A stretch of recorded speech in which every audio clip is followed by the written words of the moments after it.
ஓம் நமோ பகவதே வாசுதேவாய. ஸ்ரீ குருபியோ நமக. அனைவருக்கும் நமஸ்காரம். இன்று பாபாங்குஷ ஏகாதசி மிகவும் விசேஷமானது. இந்த தினத்தில் விரதம் இருப்பவர் இல்லாதவர் என யார் ஒருவர் இந்த ஏகாதசி மகிமையை கேட்கிறார்களோ அவர்களது பாபங்கள் அனைத்தும் அழியும், அவருடைய 10 தலைமுறை நற்கதிக்கு செல்லும் அப்படின்னு ஏகாதசி மகாத்மியம் இந்த ஏகாதசியின் சிறப்புகளை போற்றி சொல்கிறது. ஏகாதசி விரதத்துக்கு நிகரான ஒரு விரதம் இந்த உலகில் இல்லைன்னு பகவான் கிருஷ்ணர் யுதிஷ்டரற்ற சொல்வதாக ஏகாதசி மகாத்மியத்துல சொல்லப்படுறது. ஒவ்வொரு ஏகாதசிக்கும் ஒரு பெருமை உண்டு, புண்ணியம் உண்டு. இது குறித்து பிரம்ம வைவர்த்த புராணத்துல விரிவா கொடுக்கப்பட்டிருக்கு. அதில் இந்த ஏகாதசிக்கு பாபாங்குஷ ஏகாதசி அப்படின்னு பேரு. அங்குசம் என்பது யானையை அடக்குகின்ற ஒரு கருவி. பாபங்கள் என்கின்ற யானையை இந்த ஏகாதசி விரதத்தால் அடக்கிவிடலாம். அப்படிப்பட்ட நன்மையை தருவது இந்த ஏகாதசி. மகாபாரதத்தில் யுதிஷ்டருக்கு கிருஷ்ணர் இந்த ஏகாதசி மகிமையை எடுத்துரைக்கிறார். ஓ ராஜனே, கங்கை, கயா, காசி, புஷ்கரம் ஆகிய மேலான புண்ணிய தலங்களில் சென்று தீர்த்தமாடி அங்குள்ள இறைவனை வணங்குவதால் உண்டாகும் புண்ணியத்தை விட அதிகமான புண்ணியம் இந்த பாபாங்ச ஏகாதசி விரதம் இருப்பதால் ஏற்படும். உபவாசத்துடன் கண் விழித்து விஷ்ணு நாமத்தை ஜபம் செய்து புராணம் முதலான புண்ணிய நூல்களை படித்து பெருமாளை வழிபாடு செய்பவர்கள் மரணத்துக்கு பின் விஷ்ணு லோகத்தை அடைவார்கள். விரதம் இருப்பவர் மட்டுமல்லாது அவரது தாய், தந்தை, மனைவி என 10 தலைமுறை முன்னோர்களும், அதாவது இந்த ஒரே ஒரு விரதத்தை கடைபிடிப்பதன் மூலம் தாய்க்கு 10 தலைமுறை முன்னோர்களும், தந்தைக்கு 10 தலைமுறைகளும், மனைவியின் 10 தலைமுறைகளும் விமோச்சனம் பெறுகிறார்கள். தங்களது பாபங்கள் தீர்ந்து விஷ்ணு லோகத்தை அடைவார்கள்னு இதோட பலனா சொல்லப்பட்டிருக்கு. ஒரே ஒரு பாபாங்குச ஏகாதசியை கடைபிடிப்பதன் மூலம், இந்த விரத மகிமையை கேட்பதன் மூலம் எனது பக்தர்கள் அடையும் புண்ணியம் இதுன்னு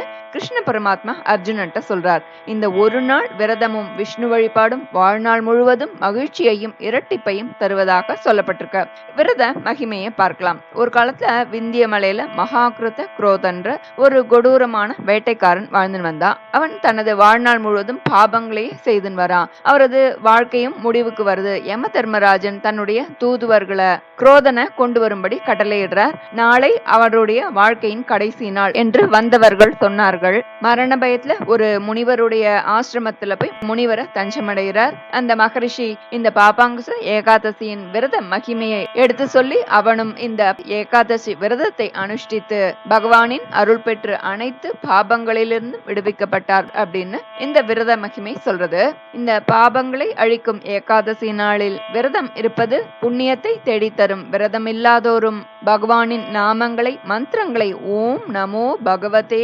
வாசுதேவாய, ஓம் நமோ பகவதே வாசுதேவாய, ஸ்ரீ கிருஷ்ண கோவிந்த ஹரே முராரே, ஹேநாத நாராயண வாசுதேவா, ஸ்ரீராம ராம ராமேதி ரமே ராமே மனோரமே, சகஸ்ரநாம தத்துல்யம் ராமநாம வராணனே மற்றும் விஷ்ணு சகஸ்ரநாமங்களை பாராயணம் செய்து இது போன்ற மந்திரங்களை சொல்லியும் பலன் பெற்றிடலாம். இந்த ஏகாதசியில் 3 விஷயம் முக்கியம். ஒன்று உபவாசம், இரண்டாவது துவாதசி பாரணை, மூன்றாவது ஏழைகளுக்கு அன்னதானமும் இயன்ற பொருள் தானமும் அளித்தல். எது ஒன்று தானம் கொடுத்தாலும் அது 100 மடங்கு தானம் கொடுத்ததற்கு சமம் அப்படின்னு சொல்லப்பட்டிருக்கு. இந்த உலகில் வாழ்வாங்கு வாழ்ந்து எல்லா சுகங்களையும் முறையாக அனுபவித்து உலக வாழ்க்கையை நீத்த பின் பெருமானுடைய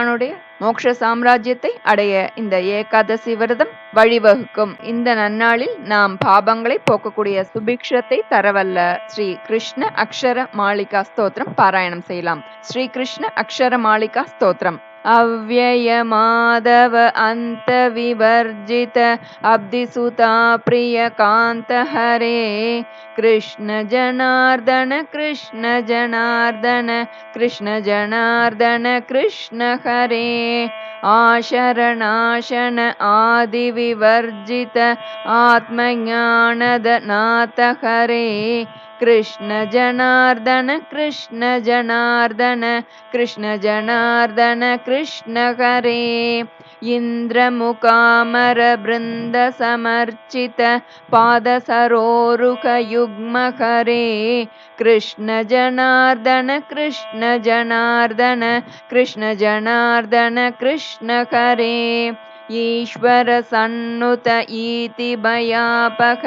राक्षसनाशन दक्ष हरे कृष्ण जनार्दन कृष्ण जनार्दन कृष्ण जनार्दन कृष्ण हरे उन्नत मानस उच्च पद प्रद उज्ज्वल विग्रह देव हरे कृष्ण जनार्दन कृष्ण जनार्दन कृष्ण जनार्दन कृष्ण हरे ऊर्जोनाशित शात्रव संचय जलधर गर्जित कंठ हरे कृष्ण जनार्दन कृष्ण जनार्दन कृष्ण जनार्दन कृष्ण हरे ऋषिजन सन्नुत दिव्य कथामृत भव्य गुणोज्वल चित्त हरे कृष्ण जनार्दन कृष्ण जनार्दन कृष्ण जनार्दन कृष्ण हरे ऋकार प्रिय ऋक्ष गणेश्वर वंदित पाद पयोज हरे कृष्ण जनार्दन कृष्ण जनार्दन कृष्ण जनार्दन कृष्ण हरे लुतक समर्चित कांक्षित दायक कुक्षिगता किल लोक हरे कृष्ण जनार्दन कृष्ण जनार्दन कृष्ण जनार्दन कृष्ण हरे लुवल्लोकाचार समीरित रूप विवर्जित नित्य हरे कृष्ण जनार्दन कृष्ण जनार्दन कृष्ण जनार्दन कृष्ण हरे एकमनो मुनिमानस गोचर गोकुल पालक वेश हरे कृष्ण जनार्दन कृष्ण जनार्दन कृष्ण जनार्दन कृष्ण हरे ऐरावत कर सन्निभ दोर्बल निर्जित दानव सैन्य हरे कृष्ण जनार्दन कृष्ण जनार्दन कृष्ण जनार्दन कृष्ण हरे ओंकाराम्बुजवन कलहंसक कलिमलनाशन नाम हरे कृष्ण जनार्दन कृष्ण जनार्दन कृष्ण जनार्दन कृष्ण हरे औन्नत्याश्रय संश्रित पालक पाकनिबर्हन सहज हरे कृष्ण जनार्दन कृष्ण जनार्दन कृष्ण जनार्दन कृष्ण हरे अंगद सेवित भंग विवर्जित संग विवर्जित सेव्य हरे कृष्ण जनार्दन कृष्ण जनार्दन कृष्ण जनार्दन कृष्ण हरे अस्तगिरिस्थित भास्कर लोकित चरण सरोजित लाड्य हरे कृष्ण जनार्दन कृष्ण जनार्दन कृष्ण जनार्दन कृष्ण हरे कमला वल्लभ कमल विलोचन कमल विबाहर पाद हरे कृष्ण जनार्दन कृष्ण जनार्दन कृष्ण जनार्दन कृष्ण हरे खरमुख दानव सैनिक खंडन केचर कीर्तित कीर्ति हरे कृष्ण जनार्दन कृष्ण जनार्दन कृष्ण जनार्दन कृष्ण हरे गणपति सेवित गुणगण सागर वरगति निर्जित नाग हरे कृष्ण जनार्दन कृष्ण जनार्दन कृष्ण जनार्दन कृष्ण हरे घटिका पर्वत वासी नृकेसरी वेश विनाशित दोष हरे कृष्ण जनार्दन कृष्ण जनार्दन कृष्ण जनार्दन कृष्ण हरे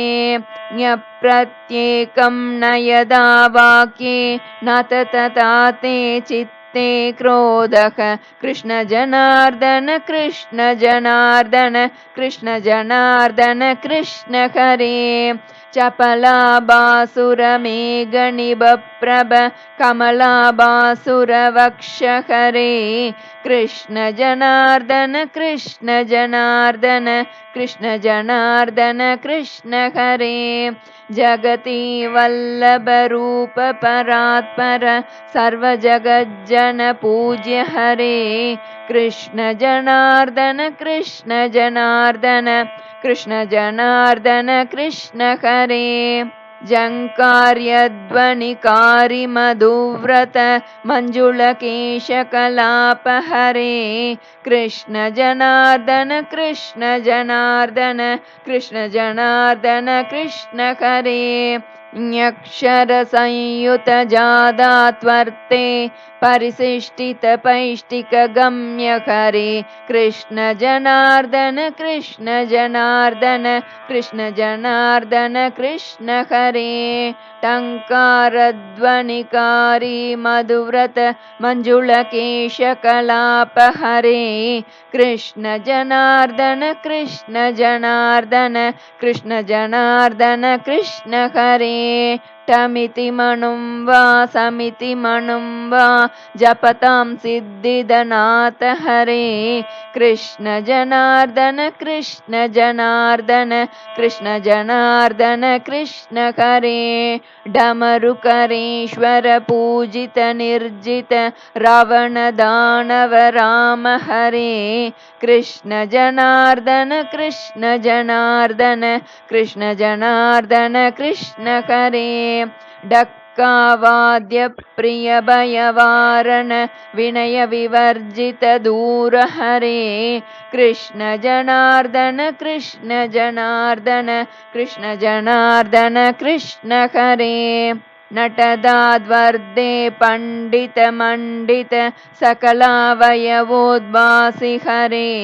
कृष्ण जनार्दन कृष्ण जनार्दन कृष्ण जनार्दन कृष्ण हरे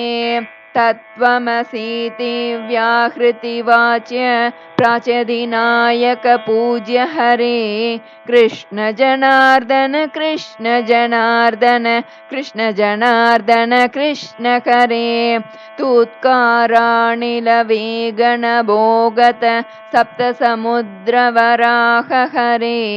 कृष्ण जनार्दन कृष्ण जनार्दन कृष्ण जनार्दन कृष्ण हरे दयितालिङ्गित वक्षोबासुर भूसुर पूजित पाद हरे कृष्ण जनार्दन कृष्ण जनार्दन कृष्ण जनार्दन कृष्ण हरे धरणी तनया जीवित नायक वालिनी बर्हन राम हरे कृष्ण जनार्दन कृष्ण जनार्दन कृष्ण जनार्दन कृष्ण हरे नारायण श्री केशव वामन गोपालक गोविंद हरे कृष्ण जनार्दन कृष्ण जनार्दन कृष्ण जनार्दन कृष्ण हरे परमेश्वर श्री पक्षिकुलेश्वर वाहन मोहन रूप हरे कृष्ण जनार्दन कृष्ण जनार्दन कृष्ण जनार्दन कृष्ण हरे पालविलोचन पंकज संभव कीर्तित सद्गुण जाल हरे कृष्ण जनार्दन कृष्ण जनार्दन कृष्ण जनार्दन कृष्ण हरे बलरिपु पूजित बलजित दानव बलदेवानुज बाल हरे कृष्ण जनार्दन कृष्ण जनार्दन कृष्ण जनार्दन कृष्ण हरे भवभयनाशन भक्त जन प्रिय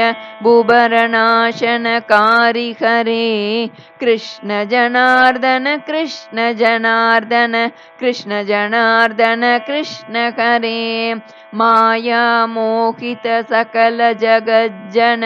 मारीचासुर मदन हरे कृष्ण जनार्दन कृष्ण जनार्दन कृष्ण जनार्दन कृष्ण हरे यमुना तटिनी वरतट विकरण यक्षगणेश्वर वन्द्य हरे कृष्ण जनार्दन कृष्ण जनार्दन कृष्ण जनार्दन कृष्ण हरे राम रमेश्वर रावण मर्दन रतिललनादवतात हरे कृष्ण जनार्दन कृष्ण जनार्दन कृष्ण जनार्दन कृष्ण हरे लक्ष्मण सेवित मंगल लक्षण लक्षित शिक्षित दुष्ट हरे कृष्ण जनार्दन कृष्ण जनार्दन कृष्ण जनार्दन कृष्ण हरे वालि विनाशन वारिधि बंधन वनचर सेवित पाद हरे कृष्ण जनार्दन कृष्ण जनार्दन कृष्ण जनार्दन कृष्ण हरे शंकर कीर्तित निज नामामृत शत्रुनिबर्हण बाण हरे कृष्ण जनार्दन कृष्ण जनार्दन कृष्ण जनार्दन कृष्ण हरे षड्गुणमण्डित षड्दोषापक दोषाचर कुलकाल हरे कृष्ण जनार्दन कृष्ण जनार्दन कृष्ण जनार्दन कृष्ण हरे सदय सदाशिव पूजित पादुक हृदय विराजित दयित हरे कृष्ण जनार्दन कृष्ण जनार्दन कृष्ण जनार्दन कृष्ण हरे हस्तचतुष्टय बासुरनन्दक शङ्खगदारत चरण हरे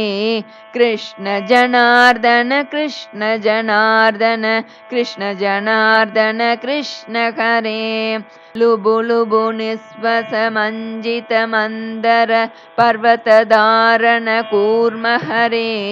कृष्ण जनार्दन कृष्ण जनार्दन कृष्ण जनार्दन कृष्ण हरे क्षयित निनिशाट क्षान्ति गुणाढ्य क्षेत्रज्ञात्मक देव हरे कृष्ण जनार्दन कृष्ण जनार्दन कृष्ण जनार्दन कृष्ण हरे गणपति पंडित रचितं स्तोत्रं कृष्णस्येदं जयतु धरण्यां कृष्ण जनार्दन कृष्ण जनार्दन कृष्ण जनार्दन कृष्ण हरे कृष्ण जनार्दन कृष्ण जनार्दन कृष्ण जनार्दन कृष्ण हरे कृष्ण जनार्दन कृष्ण जनार्दन कृष्ण जनार्दन कृष्ण हरे कृष्ण जनार्दन कृष्ण जनार्दन कृष्ण जनार्दन कृष्ण हरे इति श्री गणपति पंडित रचितं श्री कृष्ण अक्षरमालिका स्तोत्रं संपूर्णं श्री गुरुभ्यो नमः हरिः ओम्